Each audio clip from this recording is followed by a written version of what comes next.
Friends, welcome back to their channel. तो friends, हम exercise 9.1 में क्वेश्चन 14 का सॉल्यूशन देखेंगे। इससे पहले मैंने क्वेश्चन 1 to 13 का सॉल्यूशन और इंट्रोडक्शन मैंने अपलोड कर दिया है। फ्रेंड्स, नहीं देखा है तो देख लेना। और फ्रेंड्स, वीडियो पसंद आती है तो वीडियो को लाइक करना, शेयर करना और हमारे चैनल को सब्सक्राइब करना। और हम फेसबुक और इंस्टाग्राम पे भी अवेलेबल है, तो वहां जाके आप हमें फॉलो कर सकते हैं।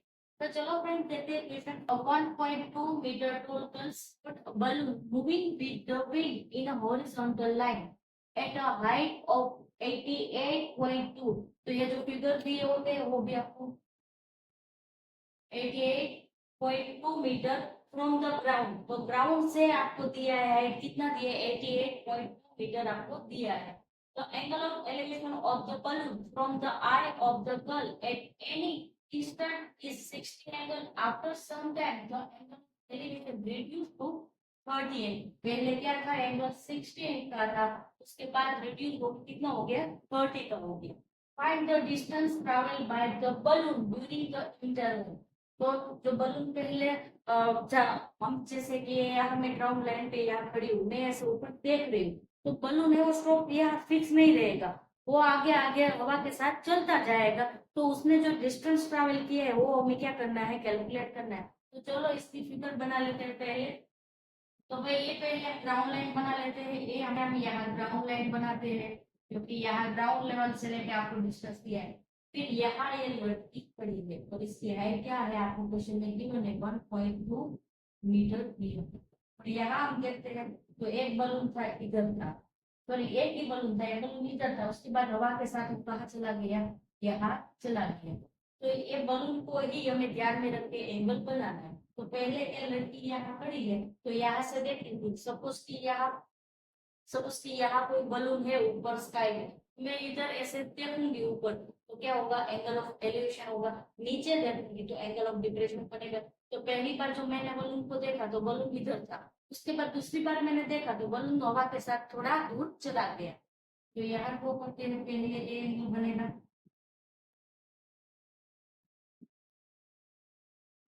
तो पहले फ्रेंड्स यहाँ हमें हॉरिजॉन्टल लाइन बना लेते हैं, क्योंकि यहाँ से जो एंगल बनेगा वो यहाँ से बनेगा, यहाँ लड़की खड़ी है और यहाँ से वो देगी।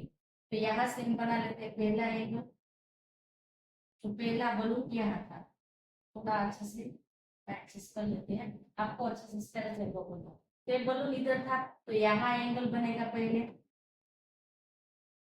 उसके बाद क्या हो कि भाई हवा के साथ वो बलून थोड़ा दूर चला गया, तो दूसरा एंगल बनेगा। इसको थोड़ा यहाँ ट्रांसफर कर देते हैं, तो दूसरा एंगल ड्रॉ करते हैं। लड़की यहाँ देखेगी तो यहाँ दूसरा एंगल बनेगा। तो ये हम जो ये इरेज कर देते हैं, जो हमें जरूरत नहीं है। तो यहाँ क्या हुआ फ्रेंड्स, आपको समझा दे तो यहाँ लड़की खड़ी है, ये हमारी ग्राउंड लाइन है, यहाँ लड़की खड़ी है। लड़की की हाइट कितनी है, 1.2 मीटर है। और यहाँ से ये लड़की देख रही है, तो पहली बार ये बलून यहाँ था, उसके बाद थोड़े टाइम बाद ये बलून कहाँ चला गया, हवा के साथ यहाँ चला गया। तो दो एंगल बना। तो जो पहला एंगल है, जो दूसरा एंगल है, एंगल हमें दिया है कितना है, 60 है और 30 है। तो ये आपको समझ में आ गया। उसके बाद आपको क्या दिया है, तो 1.2 metre tall girl spot a balloon moving with the wind in a horizontal line. Horizontal line इसलिए मैंने लिया क्योंकि यार देखो, मैंने दोनों पॉइंट लाइन में लिया है, ऐसा नहीं है कि एक इधर लिया तो एक इधर लिया, इधर उधर ऐसा नहीं लिया, लाइन में लिया, क्योंकि यहाँ आपको बोला है क्या है, हॉरिजॉन्टल लाइन में है। हाइट ऑफ द हाइट कितनी है, तो हाइट है 88 मीटर 0.2 है। तो ये पूरी हाइट है, यहाँ ग्राउंड लेवल, यहाँ आपको बोला है फ्रॉम द ग्राउंड, मतलब ग्राउंड से लेके यहाँ तक की हाइट कितनी है, 88.2 है। तो यहाँ हाइट होगी 88.2 मीटर। तो यहाँ फ्रेंड्स आपको कंफ्यूजन होगा, यहाँ लड़की की हाइट हमें गिवन है 1.2 मीटर है, और यहाँ पूरी यहाँ से लेके यहाँ तक हाइट कितनी 88.2 मीटर है। तो यहाँ क्या होगा, इसके अंदर जो लड़की की जो 1.2 मीटर हाइट है वो भी इंक्लूड है, तो वो माइनस करेंगे, उसके बाद हमें यहाँ से लेके यहाँ तक जो हाइट मिलेगी वो उसकी हाइट होगी, क्योंकि इसमें जो यहाँ तक की जो हाइट है वो तो क्या है, लड़की की हाइट। उसके बाद हमें क्या बोला है, the angle of elevation of the balloon from the eye of the girl, मतलब गर्ल यहाँ से देख रही है, any instant is 60 in the eye of the girl, 60 after some time जब एंगल ऑफ एलिवेशन इज 30। तो पहले क्या हुआ, जो पहले एंगल था वो कौन सा था, 60 का बन रहा था, उसके बाद एंगल है वो क्या बन रहा है, 30 का बन रहा है। चलो एंगल लिख लेते, तो ये जो एंगल है पहला ए है 30 का, और ये जो एंगल है वो क्या है 60 का एंगल। तो यहाँ दो एंगल बन रहे हैं, यहाँ तक आपको समझ में आ गया। उसके बाद क्या बोला, find the distance travelled by the balloon during the interval. तो यहाँ पहले बलून यहाँ था, ये वाला पॉइंट है, तो पहले बलून यहाँ था, तो यहाँ उसका स्टार्टिंग पॉइंट होगा। उसके बाद बलून कहाँ गया, तो यहाँ आया, तो ये उसका एंडिंग पॉइंट है। तो ये जो बीच का डिस्टेंस है ये हमें फाइंड करना है। यहाँ आपको टोटल हाइट दी है, और यहाँ आपको लड़की की हाइट भी गिवन है, और यहाँ हमें ये डिस्टेंस फाइंड करना है कि बलून पहले जो था 60 एंगल पे, उसके बाद थोड़ा वाइट ग्रीन के, उसके बाद वो हवा के साथ आगे चला गया, तो कौन सा एंगल बना 30 का। तो ये जो डिस्टेंस है वो हमें फाइंड करना है। तो चलो इसको नेमिंग दे देते हैं। तो यहाँ ए लिख देंगे, यहाँ बी, और यहाँ सी बोलते हैं, इसको डी, इसको भी देना होगा, तो ये हो जाएगा हमारा डी, इसको एफ, इसको जी, इसको एच बोलेंगे। तो हमें फ्रेंड्स क्या फाइंड करना है, एफ एच फाइंड करना है। जो बलून है वो यहाँ से यहाँ तक गया, उसका डिस्टेंस हमें फाइंड करना है।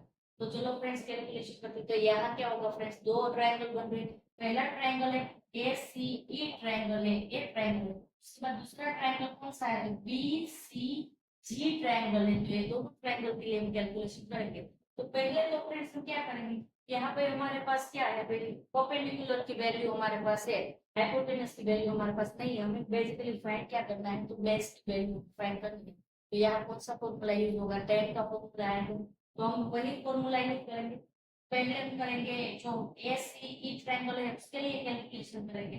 तो यहाँ से कोई हमें बेस या तो फिर परपेंडिकुलर दोनों में से किसी एक की वैल्यू मिलेगी।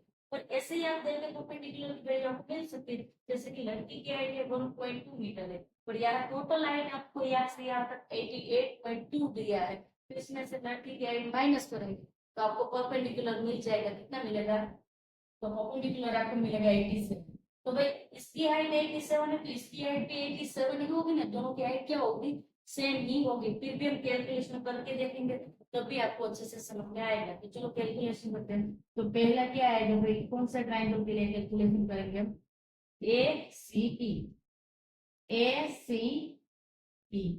तो फ्रेंड्स यहाँ देखते हैं, जो हमारा ए सी ई ट्रायंगल है ये कितने का है भाई, 60 का एंगल है। देखो ऐसा एंगल है, तो एंगल है 60 का, तो यहाँ क्या आएगा, tan 60 का फॉर्मूला लेंगे।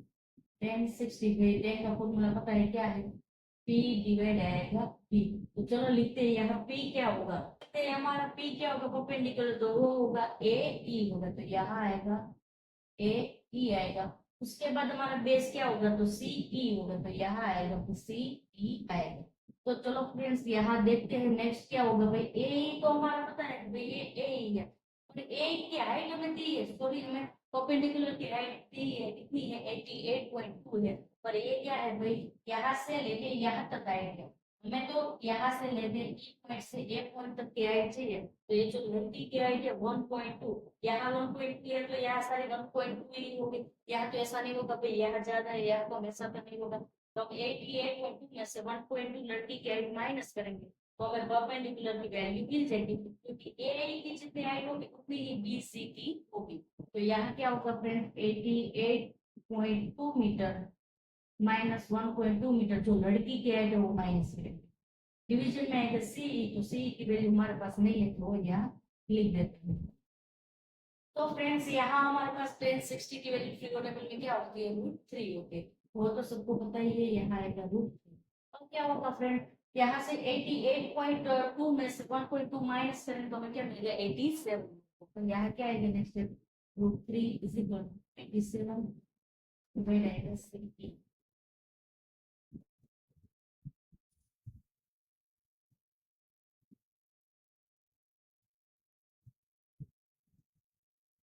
सीई।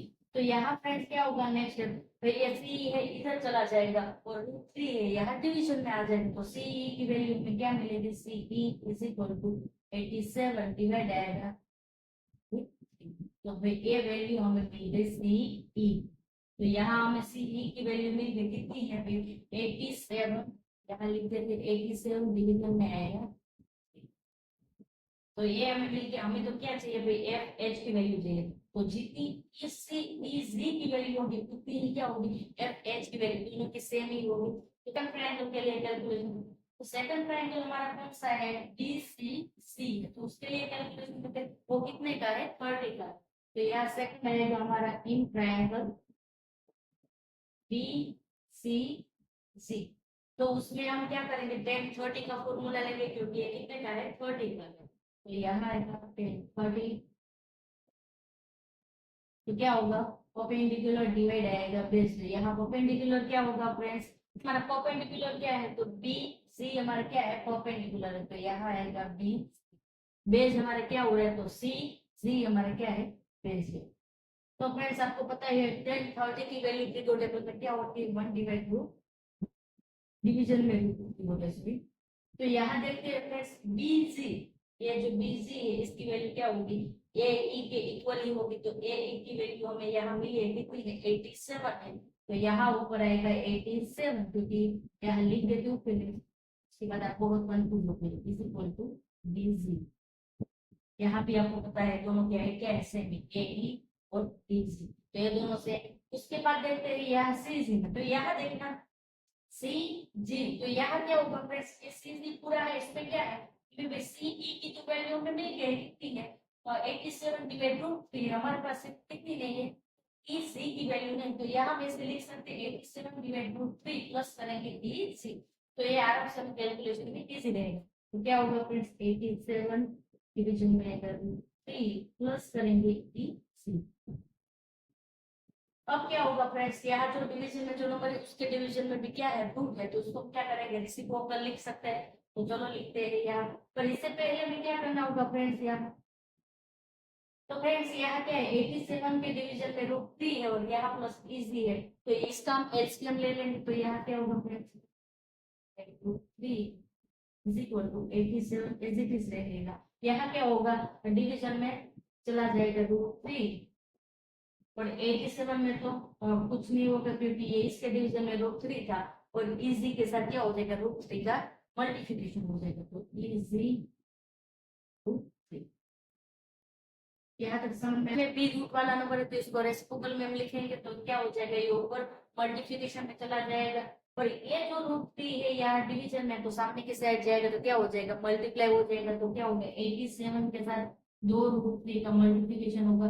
ये जो ए वाला यहाँ डिवीजन है तो सामने की साइड मल्टीप्लिकेशन में चला गया और ये जो इसको हम रेसिप्रोकल में लिखेंगे तो ये ऊपर चला जाएगा। तो यहाँ आएगा रूट 3, डिवीजन में क्या बचेगा फ्रेंड्स यहाँ, तो यहाँ आएगा 87 प्लस आएगा जी और रूट 3 और यहाँ सिर्फ क्या बचेगा 1 बचेगा क्योंकि ये जो डिवीजन में रूट 3 था वो तो सामने की साइड मल्टीप्लिकेशन में चला गया।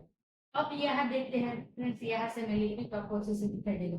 अब क्या करेंगे फ्रेंड्स ये जो 87 प्लस इजी और रूट 3 है ये यहाँ डिवीजन में सामने की साइड जाएगा तो मल्टीप्लिकेशन में चला जाएगा 1 के साथ क्या होगा मल्टीप्लाई होगा। तो 1 के साथ मल्टीप्लाई होगा तो एज इट इज करेंगे क्या आएगा 87 प्लस इजी रूट 3 और ये जो है 87 उसके साथ रूट 3 मल्टीप्लाई करेंगे तो यहाँ फिर दो रूट 3 है, रूट 3 मल्टीप्लाई रूट 3 करेंगे तो हमें क्या मिलेगा 3 मिलेगा। फिर हम 3 का क्या करेंगे 87 के साथ मल्टीप्लिकेशन करेंगे तो यहाँ लिख दिया तो उसके बाद 3 का क्या होगा मल्टीप्लिकेशन का। तो 87 के साथ 3 का मल्टीप्लिकेशन करेंगे तो क्या मिलता है 261 मिलता है। तो यहाँ क्या आएगा 87 plus 3g root 3 is equal to 261। अब क्या होगा फ्रेंड्स यहाँ 87 है वो प्लस है सामने की साइड जाएगा तो माइनस हो जाएगा 261 में से क्या होगा माइनस होगा। तो यहाँ 261 minus 87 is equal to g root 3। तो भाई 261 में से 87 माइनस करेंगे हमें मिलेगा 170, सामने की साइड आएगा जी रूट 3। भाई ये रूट 3 मल्टीप्लिकेशन में है तो यहाँ इसको ट्रांसफर करेंगे तो क्या डिवीजन में चला जाएगा। तो यहाँ क्या होगा friends is equal to 174 division में आएगा रूट 3। अब जब डिवीजन में रूट वाले नंबर हो तो इसको हम क्या करेंगे, रेशनलाइज करेंगे। तो रेशनलाइज करेंगे तो क्या करेंगे, इसको मल्टीप्लाई करेंगे, √3 डिवीजन में क्या आएगा, √3 आएगा। तो फ्रेंड्स क्या होगा, नीचे तो √3 मल्टीप्लाई √3 होगा तो क्या हो जाएगा, 3 हो जाएगा। और ऊपर क्या आएगा, 174 √3 डिवीजन में आएगा 3। अब 174 को हम 3 से डिवाइड कर सकते हैं। तो इसको 3 से डिवाइड करेंगे तो आई थिंक 58 मिलेगा। 74 को 3 से डिवाइड करेंगे तो हमें क्या मिलेगा, 58 मिलेगा। क्या मिलेगा, 50। तो यहाँ पे आंसर में क्या मिला, 58 और आएगा √3। ये आंसर हो गया, किसका है, इजी है। इजी क्या है वो भी देख लेते हैं। तो यहाँ जो इजी की वैल्यू इजी होगा तो इजी इज इक्वल टू क्या होगा, एफ एच होगा। यहाँ लिख देती हूँ, इजी इज इक्वल टू क्या होगा, एफ एच, क्योंकि दोनों के क्या है, सेम है। यहाँ इजी ऊपर है, एफ एच है। इसकी वैल्यू में कितनी मिली, 58 √3। तो इसकी भी क्या होगी, डिस्टेंस होगा 58 √3 होगा। तो हमें क्या बोला था भाई, ट्रैवल डिस्टेंस ट्रैवल बाय बस ड्यूरिंग इंटरवल। तो कितना वो मिला हमें, 58 इन √3 मिला। तो फ्रेंड्स ये जो लास्ट वाले 3-4 क्वेश्चन थे थोड़े बहुत कॉम्प्लिकेटेड थे, पर ये बहुत ही अच्छे से आप वीडियो ध्यान से देखेंगे, समझेंगे, उसके बाद खुद प्रैक्टिस करेंगे, तभी आपको कोई गलती नहीं होगी एग्जाम पे टाइम पे जब इस टाइप का क्वेश्चन आएगा तब। तो प्रैक्टिस आपको करनी ही है, जितना खुद प्रैक्टिस करेंगे उतना आपका कॉन्सेप्ट क्लियर होगा। तो यहाँ पे सब क्वेश्चन प्रूटिंग का सॉल्यूशन कंप्लीट होता है। स्टिल किसी को क्वेरी है, कंफ्यूजन है तो आप मुझे बताना, पॉसिबल होगा तो मैं फिर से समझाऊंगी। Thank you.